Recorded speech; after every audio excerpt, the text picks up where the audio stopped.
यस्य स्वयं स्वभावाप्तिरभावे कृत्स्नकर्मणः तस्मै संज्ञानरूपाय नमोऽस्तु परमात्मने। योग्योपादानयोगेन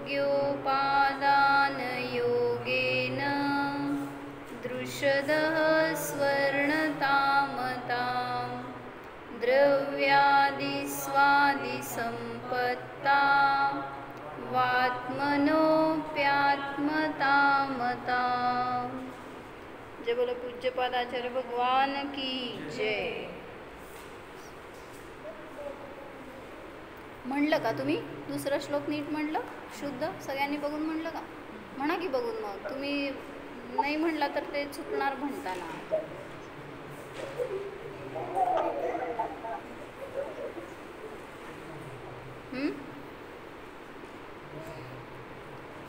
काय होतं दुसऱ्या श्लोकाचा अर्थ? योग्य जाऊ आत्मचित्त पुस्तक आहेत, घे सगळ्यांकडे सेपरेट सेपरेट घ्या की मग आहेत तर असं का दोन आत एक बघायचं? स्वतःच्या ताटात सेपरेट जेवता ना, घे उठ बसते हे घे टेबल तिथलं.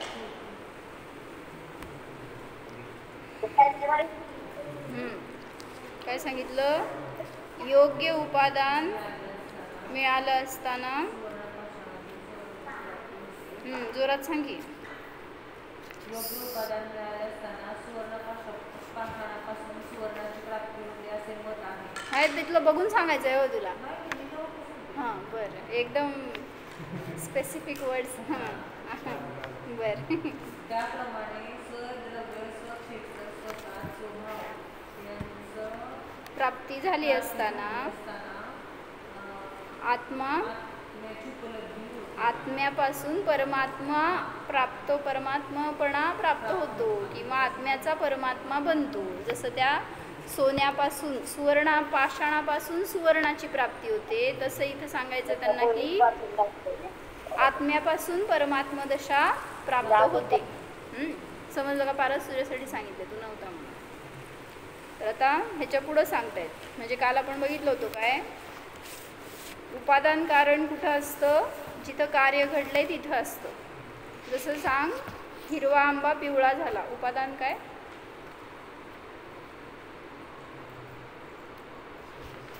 उपादान काय? निमित्त काय? आंबा हिरवा होता, पिवळा झाला, असं घे.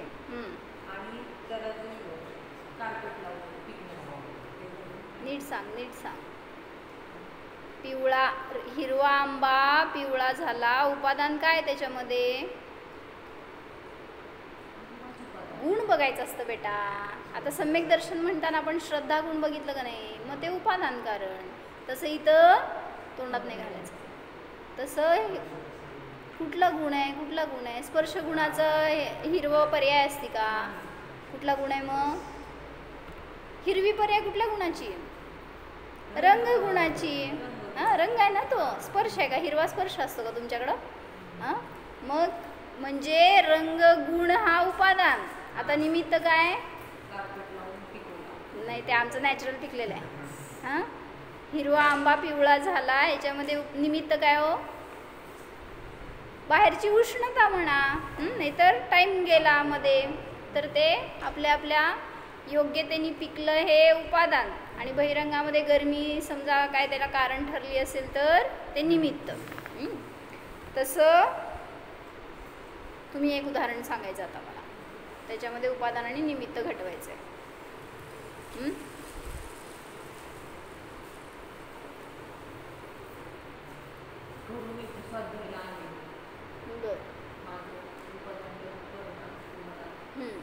घरातून मंदिरामध्ये आलो, उपादान काय निमित्त काय? कार्य काय घडलं, कशामध्ये घडलं आणि त्याचं गुण कुठला वगैरे हे बघायचं मागं, म्हणजे उपादान का कळतं. घरातून मंदिरात आलो, कार्य काय झालंय? गमनचं कार्य झालंय. उपादान काय निमित्त काय? यायचे परिणाम आपले आहेत, हे उपादान कारण आहे. निमित्त काय भैया? गाडी. अजून धर्मद्रव्य गमन करायला मदत करणारं धर्मद्रव्य आहे ना, त्यामुळे तिथं ते निमित्त म्हणायचं असं. आता सांगा, ध्यानाने आनंद प्राप्त झाला. उपादान काय, निमित्त काय हो? ध्यानाने मला आनंद प्राप्त झाला, उपादान काय, निमित्त काय? हां, मी माझ्या स्वतःला जाणलं ध्यानाच्या द्वारे, हे माझं उपादान कारण म्हणजे माझी ज्ञान पर्याय, जी की स्वतःला विषय करून जाणतीये. त्यावेळेस इथं मला माझी प्राप्ती झाली, त्याच्याने आनंद प्राप्त झाला. तर उपादान मी, माझे परिणाम, निमित्त जाणणे हे पण उपादानच की. निमित्त काय? भगवंतांची मूर्ती म्हणा किंवा कोणी शब्द सांगतायत ते ऐकून तुम्ही ध्यान करत असाल तर ते निमित्त म्हणा. जे काय बहिरंगात किंवा मग त्या कर्मांचा उपशमादी, क्षयपशमादी जे काय घडलं असेल त्यावेळीस ते आनंद प्राप्त होण्यामध्ये सगळं निमित्त झालं, कारण झालं बहिरंग. असं प्रत्येक ठिकाणी उपादान आणि निमित्त समजून घेतलं तर कार्याचा कर्ता कोण आहे हे समजतं.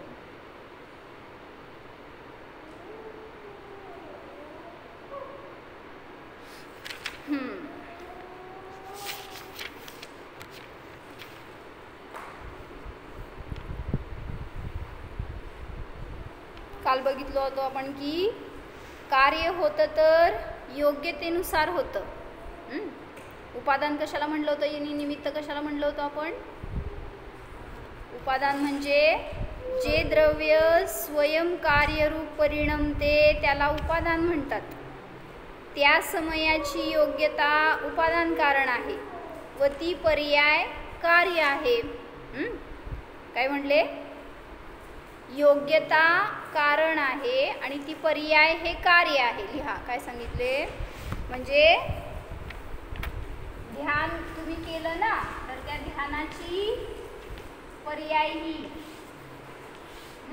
आणि त्यामुळे तुम्ही जाणला मी आत्मा आहे, तर ही पर्याय प्रगट झाली. मग कारण काय आणि कार्य काय? ध्यानाने आनंदाची प्राप्ती झाली हे कार्य होतं ना तुमचं, आनंद प्राप्त झाला, मग हे कार्य म्हणा आणि ध्यान हे त्याचं कारण म्हणा. तसं सांगता तिथं की कारण काय आहे?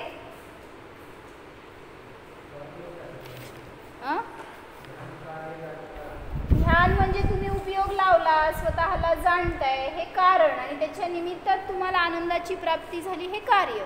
ध्यान जर कार्य आहे म्हणायचं असेल तर कारण काय? ध्यान म्हणजेच ज्ञान आहे, ते ज्ञान पर्याय आहे ती. मग त्या ज्ञानाने स्वतःला विषय केला हे कारण, आणि त्याच्या निमित्तात ध्यान झालं असं म्हणलं तर कार्य. कसा विवक्षा लावतो? आनंद मिळाला, जेव्हा तुम्ही ध्यान केला तेव्हा आनंद मिळाला तर ते कार्य झालं, आणि त्याचं कारण म्हणताना ध्यान झालं. तर त्या समयाची ती योग्यता हे उपादान कारण म्हणायचं, आणि ती पर्याय जी प्रगट झाली ही त्याचं कार्य म्हणायचं. काय? जे काय कार्य घडलं त्यावेळीस ते कार्य ज्याच्यामध्ये झालं ती त्याची योग्यता, आणि जी पर्याय प्रगट झाली आहे ते त्याचं, जसं आता आंब्याचं उदाहरण लावलं, लावा बघू. त्या समयाची योग्यता म्हणून तिथं आंबा हिरव्याचा पिवळा झाला, त्याची योग्यता, आणि तशी पर्याय जी प्रगट झाली ते त्याचं कार्य आहे. काय कळलं? आतापर्यंत मला या विषयाचं ज्ञान नव्हतं, अज्ञान होतं, आता समजलं आणि ज्ञान झालं. सांगा काय कारण काय कार्य? अज्ञानाचा नाश झाला, ज्ञानाची प्राप्ती झाली, सम्यक ज्ञानाची प्राप्ती हे कार्य झालं. मग ती जी पर्याय प्रगट झाली ते कार्य, आणि माझी उपादानगत योग्यता काय? आत्ता त्याचा क्षयक्षम प्रगट झाला, म्हणजे आता मला त्याचं ज्ञान झालं. म्हणून सांगितलं उपादान कारण म्हणजे काय? जे स्वयं कार्यरूप परिणमते त्या समयाची योग्यता उपादान कारण आहे व ती पर्याय हे कार्य आहे. जसे घटाच्या उत्पत्तीमध्ये माती हे उपादान कारण आहे. सांगा बघू वाक्य करून ह्याचं आता. मातीपासून उपादान काय, निमित्त काय, योग्यता काय, पर्याय काय, कार्य काय, कारण काय, सगळं सांगायचं. माती उपादान. माती उपादान आहे. मला असं ते वाक्य करून सांगा. मी आता कसं सांगितलं तसं तुम्ही. मातीपासून घट बनला हे कार्य झालं. लिहा तुम्हाला समजायला. एक एक्झाम्पल नीट लिहून घेतलात ना तर सगळ्या ठिकाणी आपण जाऊ शकतो. मातीपासून घट बनला हे कार्य झालं. मग त्याच्यामध्ये उपादान काय, निमित्त काय?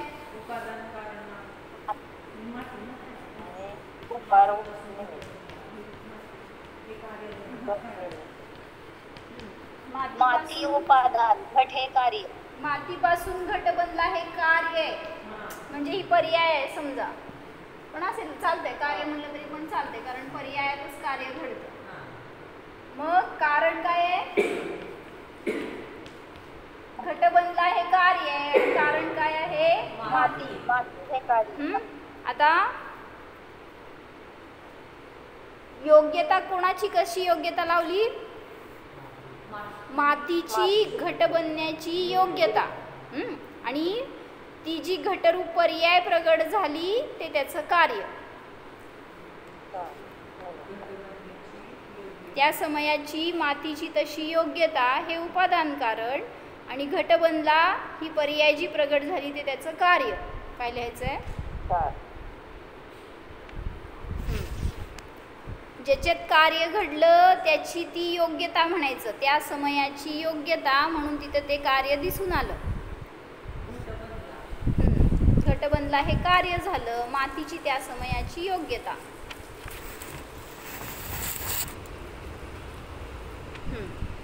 समजलंय? निमित्त कारण कशाला म्हणतात? जे स्वयं कार्यरूप न परिणमता. लिहा. जे निमित्त कशाला म्हणतात? जे स्वयं कार्यरूप न परिणमता कार्याच्या उत्पत्तीमध्ये अनुकूलतेचा, जे स्वयं कार्यरूप न परिणमता कार्याच्या उत्पत्तीमध्ये अनुकूलतेचा ज्याच्यावर आरोप येतो,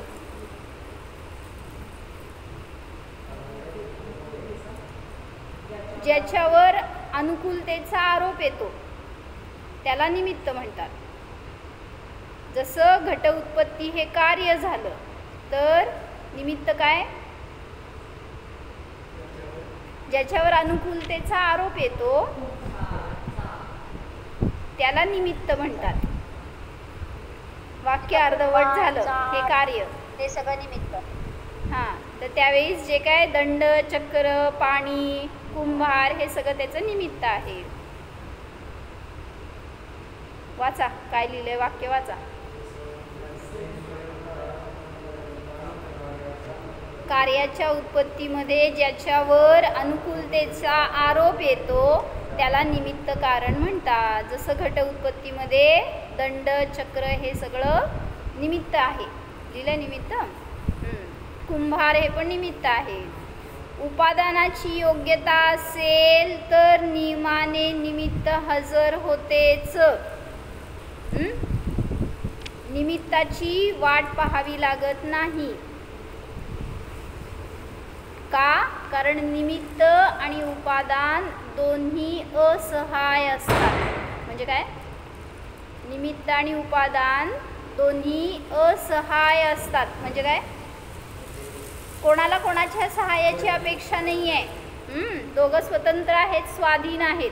म्हणून निमित्त आणि उपादान दोन्ही असहाय रूप असतात.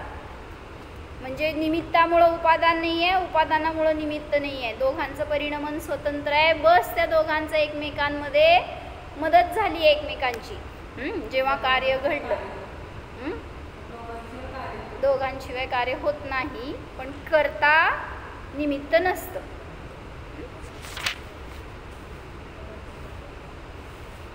काय म्हणतो?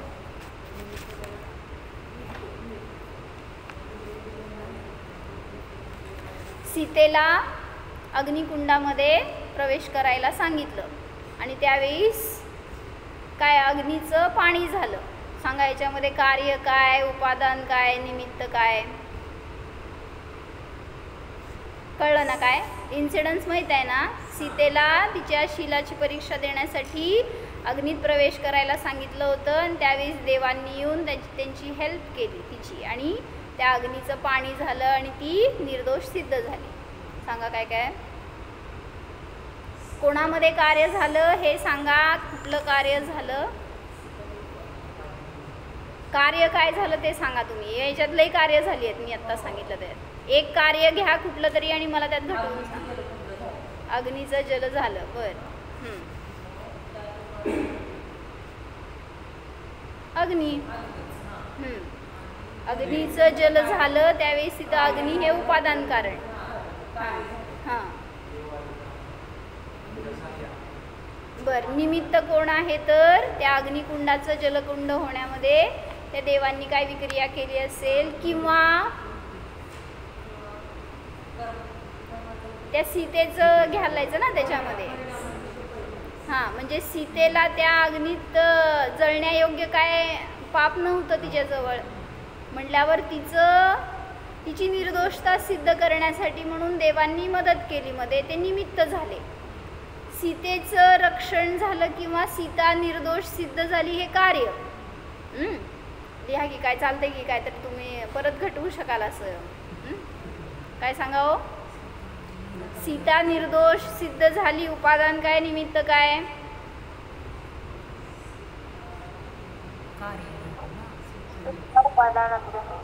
सीतेचा जीव उपादान कारण, तिची निर्दोषता हे उपादान कारण. निमित्त अग्नीचं पाणी झालं हे निमित्त. देवलोक आले त्यांनी मदत केलं हे निमित्त.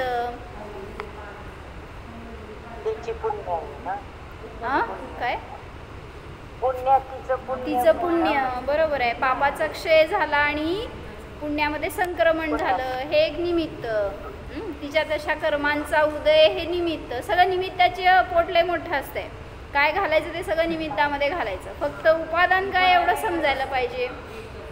म्हणून कार्य काय हे बघितल्यावर उपादान कारण समजतं. तुमच्या आयुष्यातलं सांगा मला. चला म्हणजे आपल्यावर घटवल्यावर जास्त समजतं. बोला. मला वैराग्य झाले. कार्यच झालं नाही अजून. कारण काय घटवायचं? आत्मज म्हण मला वैराग्य झाले. उपादान काय, निमित्त काय?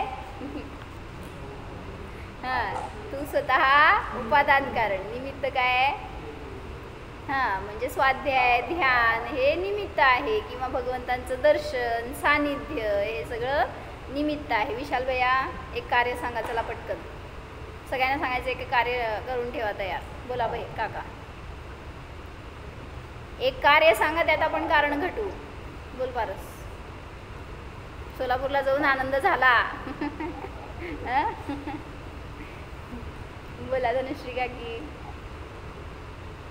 एक कार्य सांगा की दिवसभरातलं काय पण त्याच्यामध्ये उपादान निमित्त सांगू शकतो. बोला.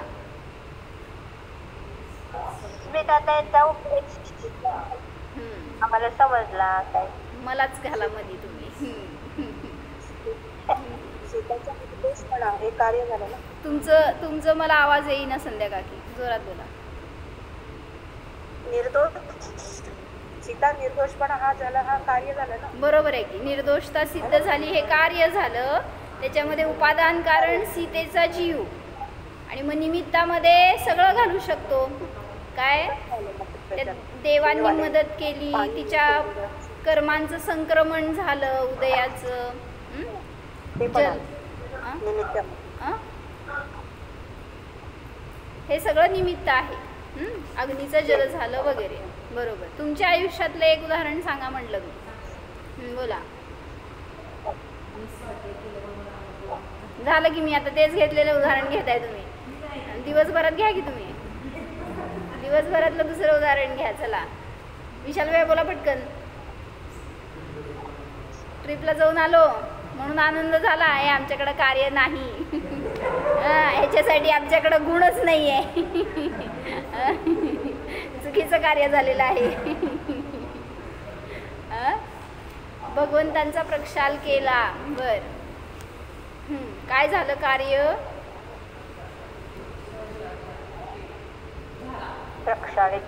प्रक्षाल हे कार्य झालं. कारण उपादान काय, निमित्त काय? ज्याच्यात कार्य झालं ते कारण घ्यायचं, उपादान कारण. प्रक्षाल कोणाचा झाला? त्यांचा नाही झाला. हा, मग भगवंतांचा प्रक्षाल केला तर आता ती भगवंतांची प्रतिमा हे झालं, त्याची स्वच्छता झाली म्हणा, ते निर्जंतुक झालं, निर्मल झाली ती प्रतिमा, हे कार्य झालं. तर उपादान ते स्वयं ती त्याची योग्यता तशी, आणि निमित्त तुम्ही जे काय तुम्ही करणारे कार्य होता ते. बोलताय का? पैसे भरपूर मिळाले, काय तर सांगा की, काय सांगा ना तुम्ही तुमच्यात. मला बाहेर जावं लागतं गेटच्या, मग असं उदाहरणं घ्यायला. बरं, समजून घ्या काय असेल ते. तर म्हणून सांगायचं की उपादान का समजून घ्यायचं, तर दुसऱ्याला दोष न देण्यासाठी, दुसऱ्याला आरोप न लावण्यासाठी, किंवा माझ्यात कार्य घडलंय तर त्याचं कारण मीच आहे ह्याचा निर्णय करण्यासाठी. मला दुःख झालं, मला सुख झालं, त्याचं उपादान कारण मी आहे, बाहेर कोण नाही आहे. म्हणजे तुम्हाला आज सकाळी आमचं बोलणं झालं ह्याच्यावर, काय ते रोज तेच चाललंय खरं प्रकरण. मुंबईचं झालेलं असं, त्या मंदिर डिमॉलिश केलं तर हे कार्य झालं. सांगा कारण काय?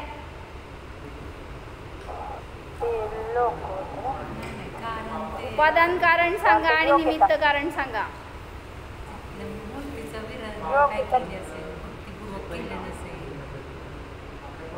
कोणाच्यात कार्य झालं ते उपादान काढायचं असतं. मग मंदिराची योग्यता त्या समयाची तशी होती, हे उपादान कारण झालं निमित्त रूपाने. मग सगळं लावा, तुमच्या पापाचा उदय, त्यांना तसे परिणाम झाले, त्यांनी येऊन तसं केलं, हे सगळं निमित्त आहे.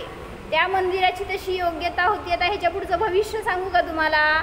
तिथं ते जुनं मंदिर बंद पडून नवीन मंदिर बांधायचं होतं ना, ही योग्यता होती त्याची, म्हणून असं कार्य घडलं, असं लावायचं. म्हणजे मग सगळीकडे शांतीच शांती. म्हणजे काहीतरी चांगलं घडण्यासाठी काहीतरी इव्हॉल्युशन व्हावं लागतं. म्हणून असं ते कोण करणार नव्हतं मुंबईमध्ये, म्हणून ते असं व्हायचं असेल, आणि ते लिगली व्हायचं असेल अजून. त्याला सगळ्या इंडियाकडनं त्यांना प्रतिसाद मिळायचा असेल, म्हणजे सगळी अशी कार्य घडायची असतील. म्हणून सांगितलं कार्याचा कर्ता कोण आहे हे बघितलं तर उपादान समजतं. मग किती दोष देणार हो त्यांना, ज्यांनी पाडलं त्यांना? निमित्त आहेत ते काय करू शकतात? त्या दगडांची तशी पडायची योग्यता होती त्यावेळेस, तर ते बुलडोजर चालले, बस निमित्त आहेत ते. पण थोडी ते बांधू शकणार आहे, पाडू शकणार आहे, तशी योग्यता होती, तसं घडलं, बहिरंगात निमित्त हजर झालं. म्हणून कोणाला दोष देणार नाही. चला तिसरं. हल्ला केला बेलगाममध्ये अतिरेक्याने लोकांच्यावर हल्ला केला, मृत्यू झाला. काय झालं? कार्य काय झालं? हल्ला केला, कार्य झालं. बर, उपादान काय, निमित्त काय?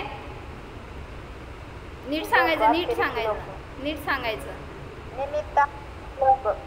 निमित्त अतिरेकी लोक. पहिला उपादान सांगा की, निमित्त मी सांगते की. योग्यता होती तिथे जाऊन मारायची. कोणाची योग्यता? कोणाची योग्यता? हल्ला हे कार्य घेतलंय ना तुम्ही, मग योग्यता कोणाची? उपादान कोणाचं? जीवाची. आहे का? आता हल्ला कार्य म्हणताय तर त्या क्षेत्रामध्ये तसं कार्य घडलं, त्याच्यामध्ये उपादान काय, निमित्त काय?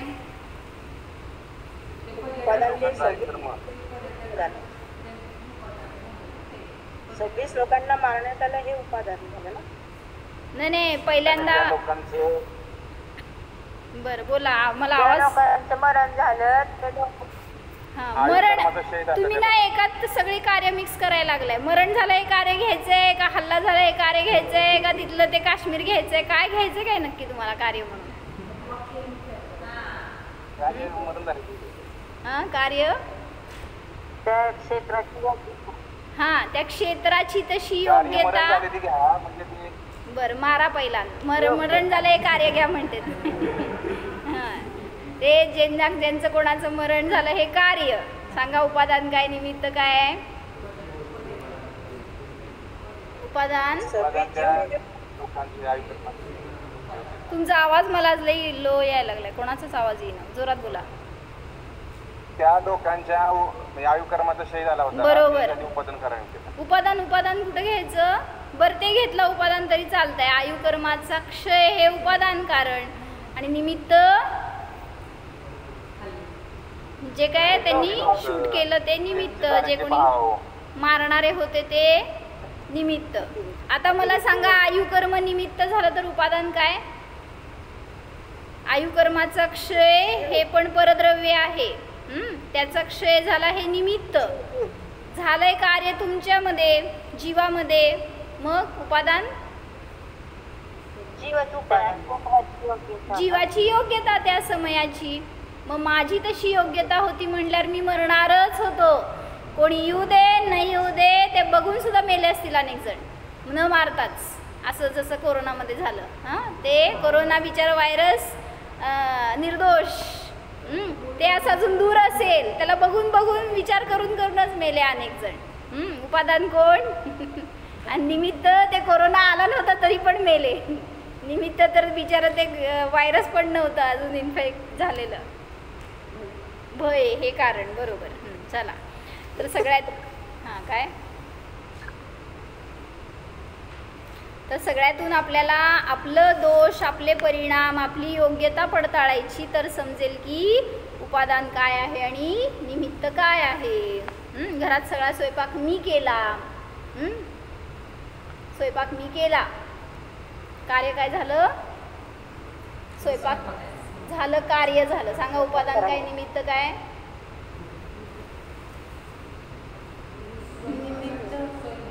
मी म्हणा की, मी तर म्हणाच, मी म्हणाच.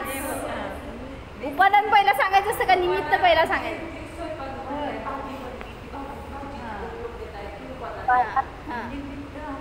उपादान. कणिक उपादान. बरोबर. हां, म्हणजे स्वयंपाक जो झाला ना, ते पुद्गलाची तशी योग्यता. हां, ते पहिल्यांदा सांगायचं, नाही तर मीच केलाय, कोण केलाय.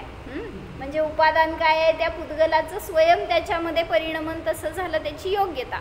आणि निमित्त रूपाने मग तुम्ही जे काय असाल ते सगळं, अग्नी, भांडे, तुमचे सुरी, तुम्ही स्वतः जे काय सगळं आहे ते सगळं बहिरंगात निमित्त आहे. चला ठीक आहे, पुढे जायचं आहे. आज तिसरा श्लोक आहे.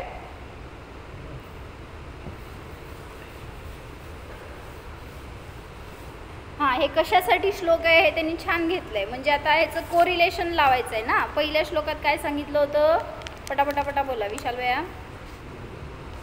पहिल्या श्लोकात काय सांगितलं? हां, परमात्मा त्यांचं स्वरूप आणि त्यांचं परमात्मा बनण्याचा उपाय आहे असं लिहा की, म्हणजे समजतंय आपल्याला. पहिल्या श्लोकामध्ये परमात्म्याचं स्वरूप आणि परमात्मा बनण्याचा उपाय सांगितला. दुसऱ्या श्लोकात परमात्मा कोण बनतो त्याचं उपादान आणि निमित्त कारण सांगितलं. परमात्मा बनण्यामध्ये उपादान काय आहे आणि निमित्त काय आहे. मी परमात्मा झालो, उपादान काय हो? माझा जीव. निमित्त काय?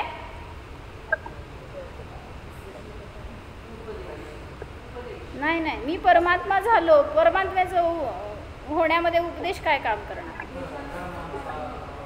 हां, निमित्त काय आहे? कर्मांचा अभाव झाला, घाती कर्मांचा अभाव झाला आणि मी केवल ज्ञानी परमात्मा बनलो किंवा सिद्ध परमात्मा बनलो, हे कार्य झालं. तर पहिल्या श्लोकामध्ये परमात्म्याचं स्वरूप आणि परमात्मा बनण्याचा उपाय सांगितला. दुसऱ्या श्लोकामध्ये परमात्माचं उपादान आणि निमित्त कारण सांगितलं. परमात्मा बनण्यामध्ये उपादान आणि निमित्त काय आहे हे सांगितलं. आता तिसऱ्या श्लोकात काय सांगणार आहेत?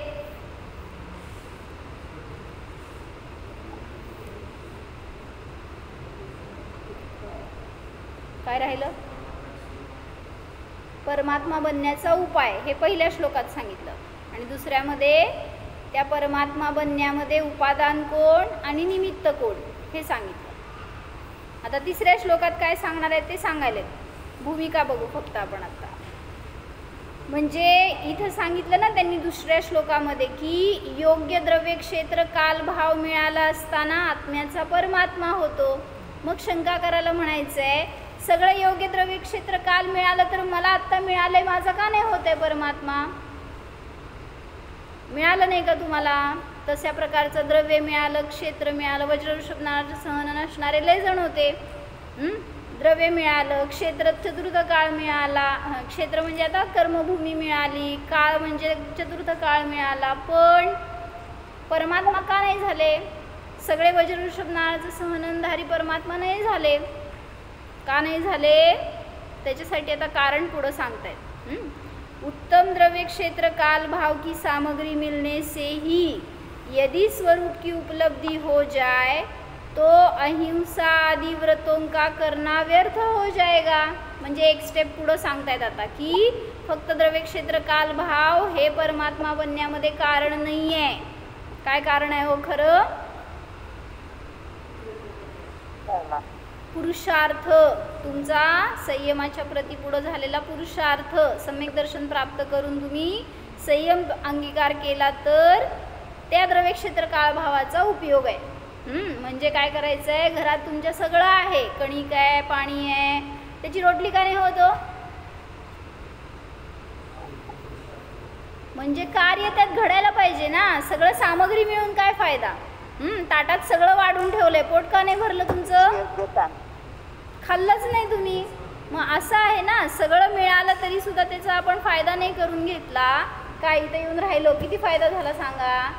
मी फायदा करून घेतला तर माझ्यामध्ये परिवर्तन होणार आहे, तर माझं कल्याण होणार आहे. नाहीतर सगळी सामग्री मिळून सुद्धा अनेक जण भावपरिवर्तन करतायत. ह्या संयोगात आले तरी सुद्धा रिकामे बाहेर पडले. असं अनेक वेळा झालं. म्हणून सांगितलं काय? योग्य द्रव्य क्षेत्र कालभाव ही सामग्री मिळाली तरी सुद्धा जर अहिंसा आदी व्रतांचं विधिवत पालन नाही केलं, सम्यक दर्शनपूर्वक जर पुरुषार्थ नाही केला तर आत्म्याचा परमात्मा बनत नाही. एक यहाँ जिज्ञासा उत्पन्न हो रही है कि ऐसा सिद्धांत बनाने में कि जब योग्य द्रव्य क्षेत्र काल भाव की सामग्री मिलेगी तो स्वयं ही स्वरूप की प्राप्ति होगी, तब क्या तप करना, व्रत संयम करना, ये सब व्यर्थ की चीज़ें किस लिए की जाती है? मग कशाला व्रत आदी करायचं? जर तुमचं द्रव्य क्षेत्र काळ भाव जर मुक्तीला कारण आहे, परमात्मा बनण्याला कारण आहे, तर काय समजलं सांग? व्रत आदी कशाला करायचं मग? काय समजलं पारस? जर सगळं चांगलं चांगलं चांगलं चांगलं मिळालं तर मग मी मोक्षाला जायला पाहिजे तेव्हाच. मग व्रत संयमाची काय गरज आहे? समाधान में यह कह रहे हैं कि यहाँ यह नहीं समझना कि बाह्य व्रत तप संयम और अंतरंग व्रत तप संयम को निरर्थक कहा गया है. व्रतादि निरर्थक नसतात.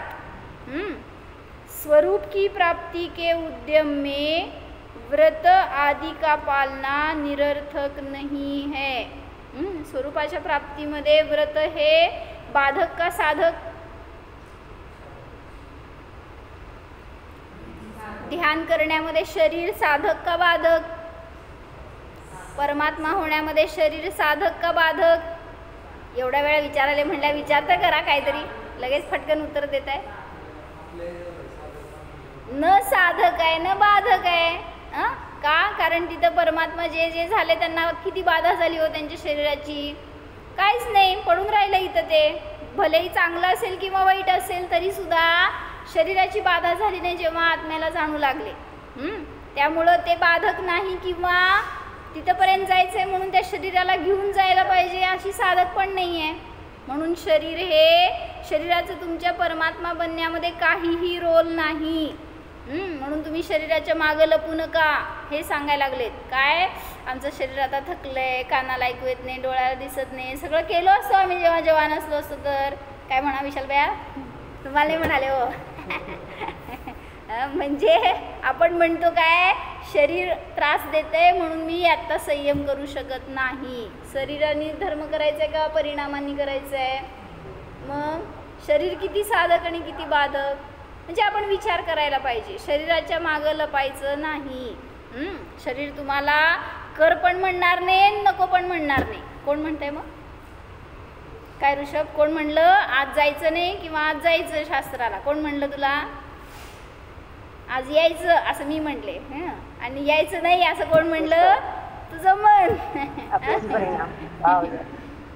काय म्हणती? आपलेच परिणाम भाव. म्हणजे आपल्या परिणामांनीच मिळणार आहे ना सगळं. मग ते संसार असेल किंवा मोक्ष असेल. म्हणून शरीर हे कुठेही करता नाही. म्हणून कुठल्याही व्रतसंयमाला निरर्थक करायचं नाही आहे. स्वरूप की प्राप्ति के उद्यम में व्रत आदि का पालना निरर्थक नहीं है. उनके यथा योग्य पालन करने से पाप कर्मों का निरोध हो जाता है. त्याचं पण तेवढंच इम्पॉर्टन्स आहे. म्हणजे करायला पाहिजे किंवा ते करणं योग्य आहे हे सांगणार की, पण ते केल्यावरच होतं आत्मानुभव बरं का. मोक्ष होणार तर केल्याशिवाय होणार नाही आहे. आणि होणार ते मधल्या स्टेप्समध्ये. पण सम्यक दर्शनाच्या प्राप्तीसाठी मला व्रतच पाहिजे, संयम पाहिजे, काय म्हणायचं 5 महाव्रत, 5 समिती गुप्ती सगळं पालन करायला पाहिजे, सगळ्या परिग्रहाचा त्याग करायला पाहिजे, घर नको, मोह नको, राग नको, द्वेष नको. कशाला तोडायला जाऊ नका, तुटणार आहे ते सगळं. म्हणून महाव्रत असेल तर सम्यक दर्शन होतं, ही व्याप्ती नाहीच. स्वरूप की प्राप्ति के उद्यम में व्रत आदि का पालना निरर्थक नहीं है. उनके यथा योग्य पालन करने से पाप कर्मों का निरोध हो जाता है और पहले बंधे हुए कर्म निर्जरा को प्राप्त होते हैं और शुभोपयोग रूप परिणमते हुए पुण्य कर्म का संचय होता है, जिसके उदय काल में इष्ट सुखों की प्राप्ति अनायास हो जाती है. इसी तरह योग्य चतुष्टय रूप उपादान के रहते हुए भी व्रतों का पालना निरर्थक नहीं है. इस बात को यहाँ स्पष्ट कर रहे हैं. पुढच्या श्लोकामध्ये हे सांगतायत की शुभात जायला पाहिजे, मग शुभातून शुद्धात जायला पाहिजे. जायला पाहिजे म्हणजे शुभ परिणाम हे मध्ये अवलंबन आहे फक्त. ते पण हेय बुद्धीने करा तर, नाहीतर शुभाला धरून बसणार तर पुढं पण सरकू शकत नाही. अशुभातून डायरेक्ट शुद्धात जाऊ शकत नाही. कोणीतरी हिंसा आधी पाप करतंय आणि त्याला म्हटलं अनुभव कर, कसं करणार? हिंसा, झूट, चोरी, कुशील, परिग्रह कुठल्याही पापामधून डायरेक्ट तुम्हाला आत्म्याचा अनुभव करता येणार नाही. त्याच्यासाठी मधली इंटरमिजिएट स्टेप येणार आहे, त्याला शुभभाव म्हणतात. आणि त्या शुभभावाच्या मध्ये कदाचित त्या जीवाकडून हे सगळं होईल. व्रताधिकांचं पालन होईल, स्वाध्याय होईल, सगळ्या रीतीने. क्लास संपला नाही आमचा अजून. तुमचं दप्तर पॅक करून झालं. आता अजून 1 तास घेणार आहे थांब. तर म्हणून सांगितलं द्रव्य क्षेत्र कालभाव मिळालं तरी सुद्धा जर मी पुरुषार्थ नाही केला, जर व्रताधिकांना पालन नाही केलं, त्यांचं अंगीकार नाही केला तर मला मोक्षाची प्राप्ती होणार नाही. म्हणून द्रव्य क्षेत्र कालभाव हे फक्त निमित्त आहेत बहिरंगामध्ये. ते मिळालं म्हणून मोक्ष व्हायला पाहिजे असं नाही. भावलिंगी संतांचा उपदेश मिळाला तुम्हाला, किती कंपल्शन आहे की तुमचं मोक्ष व्हायलाच पाहिजे. अनेकांना उपदेश मिळाला पण सगळ्यांचं कल्याण नाही झालं. अनेकांनी ज्यांनी त्याचा फायदा करून घेतला त्यांच्यामध्ये परिवर्तन घडलं. पण जसं मरीची साक्षात भगवान म्हणजे काय म्हणायचं, आता आदिनाथ घरात होते जेव्हा, त्यावेळेस मरीची बोलत असणार का नाही घरामध्ये, आजोबा बोला माझ्याशी, म्हणजे असेल ना काय ना काय कॉन्व्हर्सेशन परस्परामध्ये. मग जे तद्भव मोक्षगामी असणारे ते जीव ते संयोगात असताना तुमचं उद्धार करू शकले नाही, तुम्हाला तारू शकले नाही, तुमचे असे अनेक भावपरिवर्तन होणार होते, ज्यात अनंत दुःख मिळणार होतं हे दिसत होतं, कारण ते जन्मतः अवधिज्ञानी असतात आदिनाथ राजा. मग सगळं दिसत असताना सुद्धा आपल्या इष्टजनांचं पण दुःख आपण निवारण करू शकत नाही, त्यांना आपण मार्गस्थ करू शकत नाही, इतकी स्वतंत्रता आहे. म्हणून समजून तरी ॲटलिस्ट आपल्यामध्ये सुधारणा ही करायला पाहिजे की मी कोणाचा करता नाहीच, मी माझ्या स्वतःला परिवर्तन करायला पाहिजे. माझं मिथ्यात्व कसं नष्ट होईल, मी सम्यक्त्वाला कसं प्राप्त करू शकेन, ह्याच्यासाठी पुरुषार्थ करा आणि त्यासाठी ध्यानाचं अवलंबन घ्या. तर बाहेर द्रव्यक्षेत्र कालभाव मिळणार तुम्हाला तसं अनुकूल, नाही मिळालं तरी सुद्धा त्याच्यावर डिपेंड नाही, कारण उपादान काय सम्यक दर्शनाचं श्रद्धा गुण तो माझ्यामध्ये आहे, त्या बाहेरच्या द्रव्यक्षेत्र कालभावामध्ये नाही आहे. तो जो बघताय जो सांगणार आहे मला ध्यान त्याच्यामध्ये नाही आहे. सम्यक दर्शन मला होणार आहे तर त्याचा गुण माझ्यामध्ये आहे, उपादान माझ्याकडं आहे, मग परिवर्तन सहज घडू शकतं. म्हणून स्वतःला जाणण्यासाठी उद्यम करा, पुरुषार्थ करा आणि एक दृढ निश्चय करा की मी प्राप्त झाल्याशिवाय थंड बसणार नाही, हे शरीर सोडणार नाही, सम्यक दर्शन मला प्राप्त करायचंच आहे. इतका दृढ निर्णय केला तर आपल्याला पण सहज ती अनुभूती होऊ शकते. म्हणा 2 श्लोक. स्वच्छ शुद्ध म्हणायचे, एक शब्द पण आहे, सावकाश म्हणा आणि बघून चालतंय. पारस आहे का पुस्तक? यस्य स्वयं स्वभावाप्ती रभावे कृत्स्नकर्मणः तस्मै संज्ञानरूपाय नमोऽस्तु परमात्मने. योग्योपादानयोगेन दृशदः स्वर्णतामता द्रव्यादिस्वादिसम्पत्ता वात्मनोप्यात्मतामता. पुढचं एक म्हणायचं आहे, नुसतं आज म्हणू, उद्या अर्थ बघू. मी म्हणते माय मागं म्हणा. वरं व्रतैः पदं दैवं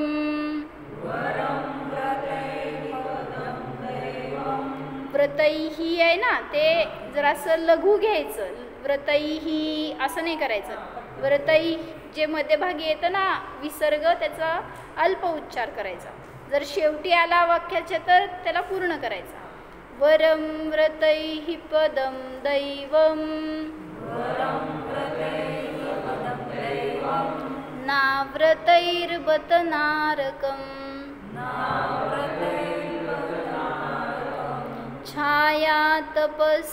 छायातपस्थयोर्भेदः. रफार वगैरे सगळं व्यवस्थित उच्चारण करा. छायातपस्थयोर्भेदः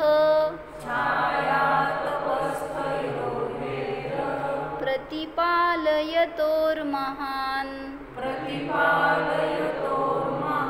फारच मला ऐकवलं नाही. प्रतिपालयतोर्महान्. रफार विसर्ग जोडाक्षर सगळे व्यवस्थित म्हणून एकदा पूर्ण करा. म्हणा वरं व्रतैः पदं एकत्र म्हणू सगळे. वरं व्रतैः पदं दैवं नाव्रतैर्बत नारकम् छायातपस्थयोर्भेदः प्रतिपालयतोर्महान्. थोडक्यात सारांश एवढा आहे, व्रताचा अंगीकार करा, तर त्याच्याने तुमचा मोक्ष जवळ येईल. मोक्ष जवळ आणायचं का दूर ढकलायचं आहे? आणायचं आहे ना, पाहिजे ना, उद्याच मिळणार. हां, कसं इन्स्टंट कसं मिळणार ते उद्या बघू. ओम जाणा.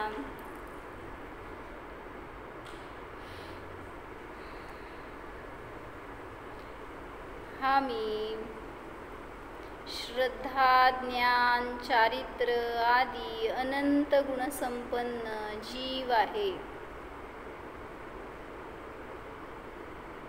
अनंत सुख स्वभावी आहे जाणा.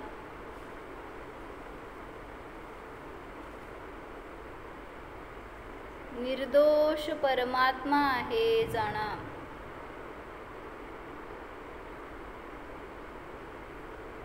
हा मी जीव परद्रव्याचा करता नाहीच, परद्रव्य माझा करता नाहीच. निर्णय करा.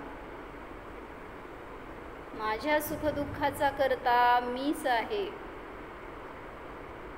माझ्या सुखदुःखाचा ज्ञाता मीच आहे. मात्र ज्ञाताच आहे. अकर्ता अभोक्ता स्वरूपोऽहम्. ज्ञाता द्रष्टा मात्र स्वरूपोऽहम्.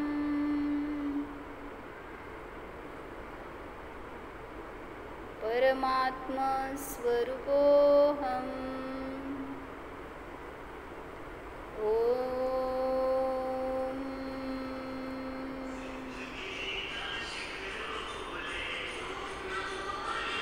विसर्जन.